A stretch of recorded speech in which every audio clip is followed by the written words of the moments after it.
ഇന്ന് നമ്മൾ flakes seed dry roast ചെയ്യുന്നത് എങ്ങനെയാണ് കാണിക്കാൻ പോകുന്നത്. നമുക്ക് ഈ ഫ്ലേക്സ് സീഡ് ഈ ചൂടായ പാലിലോട്ട് ഇട്ടിട്ടിങ്ങനെ ഇളക്കിക്കൊണ്ടിരിക്കണം ഒരു 2 മിനിറ്റ്. ഒത്തിരി നേരമൊന്നും വേണ്ട, ഒരു 2 മിനിറ്റ് ഇളക്കിയാൽ മതി. ഡ്രൈ ആയി വരും. ഡ്രൈ ആയി വരുമ്പോൾ ഒരു ശബ്ദം കേൾക്കാം. ചൂടായി വരുന്നതേ ഉള്ളൂ.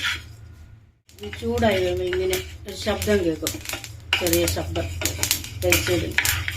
ഇങ്ങനെ ഇങ്ങനെ ഒരു 50 സെക്കൻഡ് 40 സെക്കൻഡോളം ഇളക്കുമ്പോഴത്തേക്ക് നല്ല ഫ്രൈ ആവും.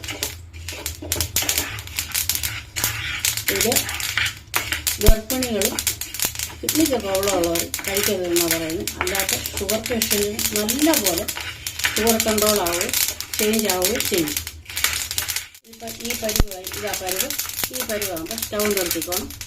നമുക്കിനി ഇതൊന്ന് ആറാൻ വെക്കാം. ഒരു 5-10 മിനിറ്റ് ഒന്ന് ആറിട്ട് നമുക്ക് പൊടിച്ചെടുക്കണം. ഇനി നമുക്കിതൊന്ന് പൊടിച്ചുകൊണ്ട് വരാം.